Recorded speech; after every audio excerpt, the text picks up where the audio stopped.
Volume study 4 ಯೆಹೋವನ ಮುಯ್ಯಿ ತೀರಿಸುವ ದಿನದ ಹರ್ಮಗೆದೋನ್ ಯುದ್ಧ ಅಧ್ಯಾಯ 12 ನಮ್ಮ ಕರ್ತನ ಶ್ರೇಷ್ಠ ಪ್ರವಾದನೆ ಪುಟ 401 ಸುವಾರ್ತೆ ಎಂಬ ಬಲೆಯಲ್ಲಿ ಹಿಡಿದ ಒಳ್ಳೆಯ ಮೀನುಗಳನ್ನು ಪುಟ್ಟಿಯಲ್ಲಿ ತುಂಬಿಕೊಂಡು ಕೆಟ್ಟ ಮೀನುಗಳನ್ನು ಮತ್ತೆ ಸಮುದ್ರಕ್ಕೆ ಬಿಸಾಡುವರು. ಮತ್ತಾಯ 13:47-49 ಆತನ ಆಭರಣಗಳನ್ನು ಸೇರಿಸುವುದು. ಮಲಾಕಿ 3:17 ಬ್ಯಾಬಿಲೋನ್ನಿಂದ ತನ್ನ ಜನರನ್ನು ಕರೆಯುವುದು. ಪ್ರಕಟಣೆ 18:4 ಕನ್ಯೆಯರ ಮಧ್ಯರಾತ್ರಿಯ ಕರೆ. ಬುದ್ಧಿವಂತೆಯರಿಂದ ಬುದ್ಧಿಹೀನರ ಬೇರ್ಪಡಿಸುವಿಕೆ.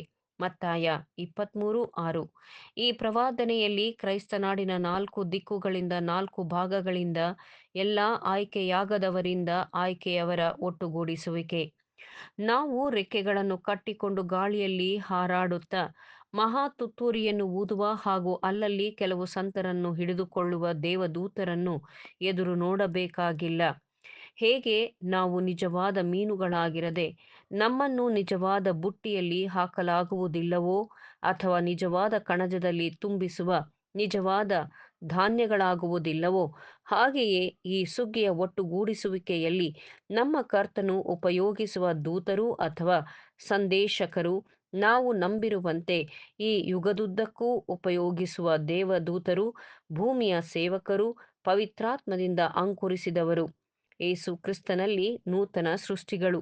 ಮಹಾ ತುತ್ತೂರಿ ನಾವು ತಿಳಿದುಕೊಂಡಿರುವಂತೆ ಪ್ರತಿ ಸಾಂಕೇತಿಕ ಜುಬಿಲಿಯ ತುತ್ತೂರಿ, 7ನೆಯ ತುತ್ತೂರಿ.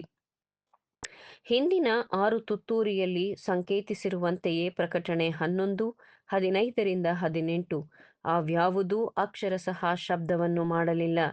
ಅದು ಸಾಂಕೇತಿಕವಾಗಿ ಅಕ್ಟೋಬರ್ 1874ರಿಂದ ಶಬ್ದ ಮಾಡುತ್ತಿದೆ ಹಾಗೂ ಮಿಲೇನಿಯಂನವರೆವಿಗೂ ಮುಂದುವರಿಯುತ್ತದೆ. ಈ ತುತ್ತೂರಿಯ ಆರಂಭದೊಂದಿಗೆ ಸುಗ್ಗಿಯು ಆರಂಭವಾಯಿತು.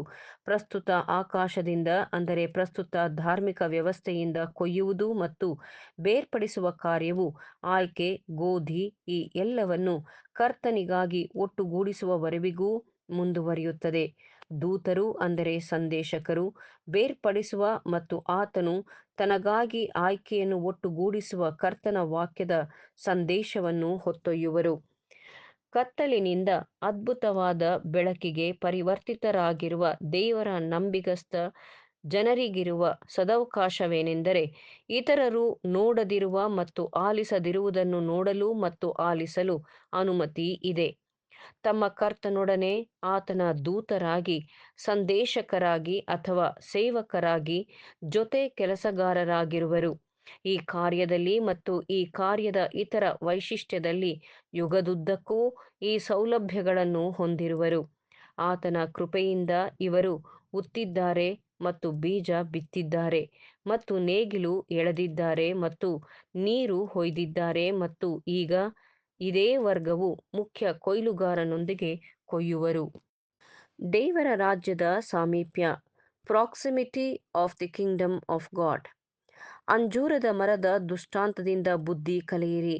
ಅದರ ಕೊಂಬೆ ಇನ್ನೂ ಎಳೆಯದಾಗಿದ್ದು ಎಲೆ ಬಿಡುವಾಗ ಬೇಸಿಗೆಯು ಹತ್ತಿರವಾಯಿತೆಂದು ತಿಳಕೊಳ್ಳುತ್ತೀರಲ್ಲ.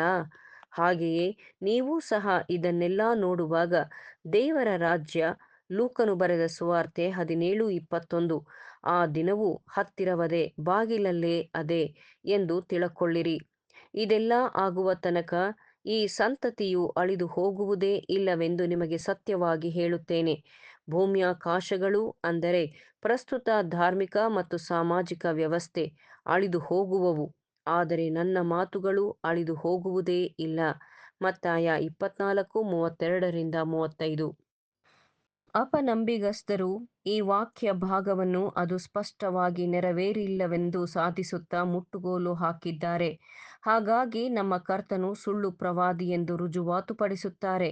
ಅವರು ಈ ಪ್ರವಾದನೆಯನ್ನು ಕ್ರಿಸ್ತಶಕ 70ರ ಇಸ್ರಾಯೇಲ್ಯರ ಬೀಳುವಿಕೆಯ ಸಂಕಟಗಳಿಗೆ ಸಂಬಂಧಿಸಿದೆ ಎಂದು ಅನ್ವಯಿಸುತ್ತಾರೆ ಮತ್ತು ಆ ಸಂತತಿ ಮತ್ತು ಅನೇಕ ಸಂತತಿಗಳು ಇವೆಲ್ಲವುಗಳು ನೆರವೇರುವಿಕೆಯನ್ನು ನೋಡದೆಯೇ ಅಳಿದು ಹೋಗಿವೆ ಎಂಬುದಾಗಿ ವ್ಯಂಗ್ಯವಾಗಿ ಟೀಕೆ ಮಾಡುತ್ತಾರೆ.